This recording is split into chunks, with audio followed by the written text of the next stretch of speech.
सूफी आंदोलन के बाद अब हम भक्ति आंदोलन के बारे में जानेंगे। तो भक्ति आंदोलन 6ठी शताब्दी में भक्ति आंदोलन की शुरुआत तमिल क्षेत्र में हुई, जो कर्नाटक और महाराष्ट्र में फैल गई थी। भक्ति आंदोलन का विकास 12 अलवार वैष्णव संतों और 63 नैनार शैव संतों ने किया था। शैव, नैनार और वैष्णव अलवार जैनियों और बौद्धों के अपरिग्रह को अस्वीकार कर ईश्वर के प्रति व्यक्तिगत भक्ति को ही मुक्ति का मार्ग बताए थे। अलवार शब्द का अर्थ है अंत ज्ञान रखने वाला वह व्यक्ति जो ईश्वरीय चिंतन से पूर्णतः विलीन हो गया। अलवारों में एकमात्र महिला साध्वी अंडाल का नाम मिलता है। अलवारों में एकमात्र महिला साध्वी अंडाल का नाम मिलता है, जिसके भक्ति गीतों में कृष्ण कथाएं अधिक मिलती है। शैव संत अप्पार ने पल्लव राजा महेंद्र वर्मन को शैव धर्म स्वीकार करवाया था। भक्ति कवि संतों को संत कहा जाता था और उनके दो समूह थे। प्रथम समूह वैष्णव संत थे, जो महाराष्ट्र में लोकप्रिय हुए। वे भगवान विठोबा के भक्त थे।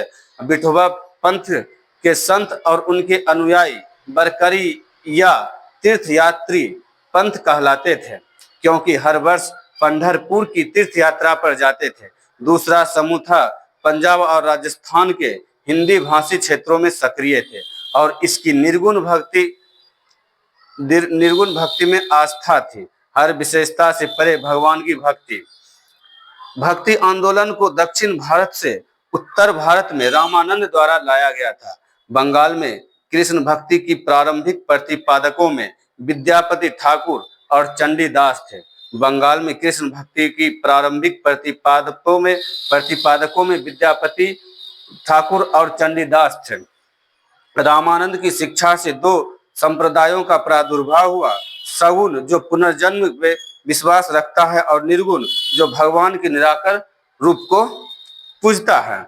सगुण संप्रदाय के सबसे प्रसिद्ध व्याख्याताओं में थे तुलसीदास और नाभादास जैसे भक्त और निम्बार्क वल्लभाचार्य, चैतन्य सूरदास और मीराबाई जैसे कृष्ण भक्त थे।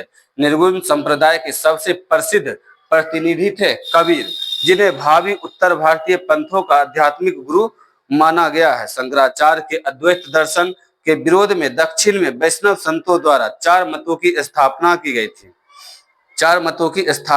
थी। दक्षिण में वैष्णव संतों द्वारा स्थापित चार मत थे। पहला था श्री संप्रदाय रामानुजाचार्य थे, विशिष्टाद्वैत थे।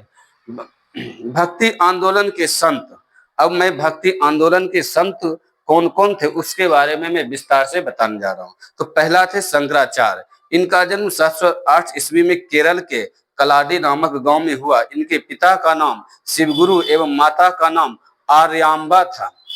संन्यास की दीक्षा उन्होंने गोविंद योगी से ली।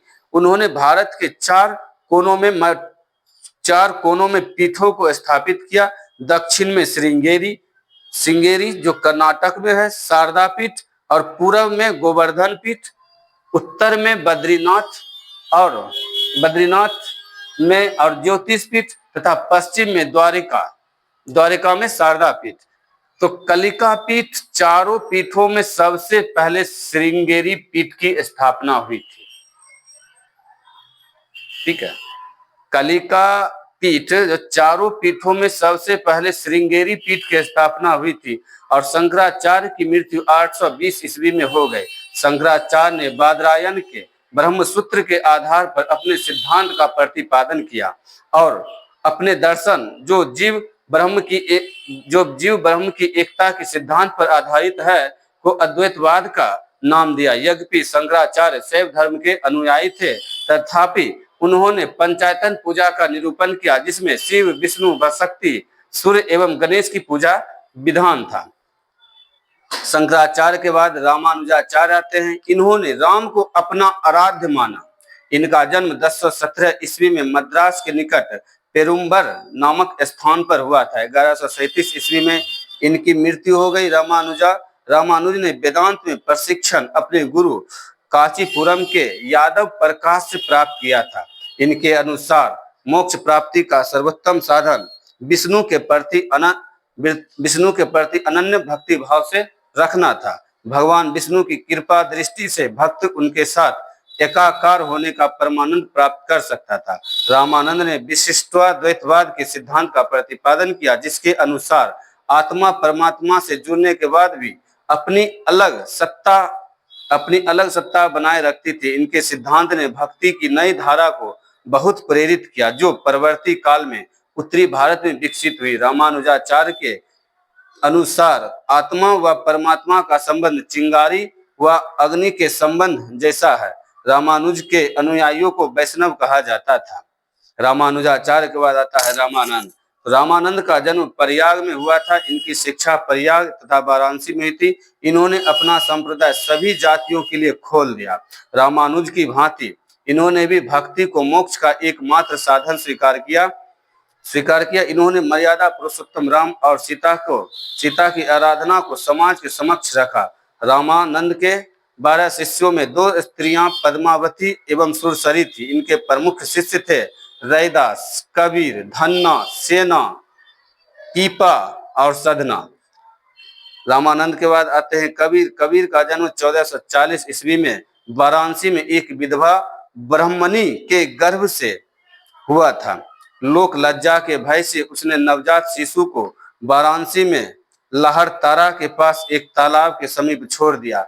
जुलाहा, नीरू तथा उसकी पत्नी नीमा इस नवजात शिशु को अपने घर ले आए। इस बालक के नाम कबीर रखा था। कबीर की शादी लोई से हुई।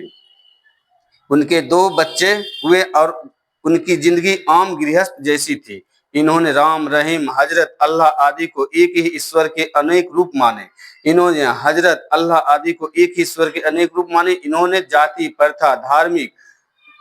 जाति प्रथा, धार्मिक कर्मकांड, बाह्य आडंबर, मूर्ति पूजा, जप तप, अवतारवाद आदि का घोर विरोध करते हुए एकेश्वरवाद में आस्था व्यक्त की एवं निराकार ब्रह्म की उपासना को महत्व दिया। निर्गुण भक्ति धारा से जुड़े कबीर ऐसे प्रथम भक्त थे जिन्होंने संत होने के बाद भी पूर्णतः गृहस्थ जीवन का निर्वाह किया। इनके अनुयायी कबीर पंथी कहलाए। कबीर के उपदेश शबद सिखों के आदि ग्रंथ में संग्रहित है। कबीर के उपदेश शबद सिखों के आदि ग्रंथ में संग्रहित है। कबीर की वाणी का संग्रह बीजक के नाम से प्रसिद्ध है। बीजक में 3 भाग हैं, रामायणी, शबद और साकी। उनकी भाषा को सधुक्करी कहा गया है। इसमें ब्रज भाषा, अवधी और राजस्थानी भाषा के शब्द पाए गए हैं। कबीर दास की मृत्यु 1510 ईस्वी में मगहर में हुई। नोट तो कबीर सुल्तान सिकंदर लोदी के समकालीन थे। कबीर के बाद गुरु नानक का जन्म 1469 ईस्वी में अविभाजित पंजाब के रावी नदी के तट पर स्थित तलवंडी नामक ग्राम में हुआ था, जो अब ननकाना साहिब के नाम से विख्यात है। उनकी माता का नाम तृप्ता देवी एवं पिता का नाम मेहता कालूराम था, जो पटवारी थे। बटाला के मूल राज खत्री की बेटी सुलक्षणी से उनका विवाह हुआ, जिससे उन्हें 2 पुत्र और 2 पुत्रियां हुई। उन्होंने देश का 5 बार चक्कर लगाया, जिसे उदासीस कहा जाता है। उन्होंने कीर्तन के माध्यम से उपदेश दिए। वे काव्य रचना करते थे और रबाब के संगीत के साथ गाया करते थे। सारंगी उनका स्वामी भक्ति शिष्य भाई मर्दाना बजाया करता था। अपने जीवन के अंतिम क्षणों में उन्होंने रावी नदी के किनारे करतारपुर में अपना डेरा मठ स्थापित किया। अपने जीवन काल में ही उन्होंने आध्यात्मिक आधार पर अपने पुत्रों की जगह अपने शिष्य भाई लहना को अपना उत्तराधिकारी नियुक्त किया। इनकी मृत्यु 1544 ईस्वी में करतारपुर में हुई।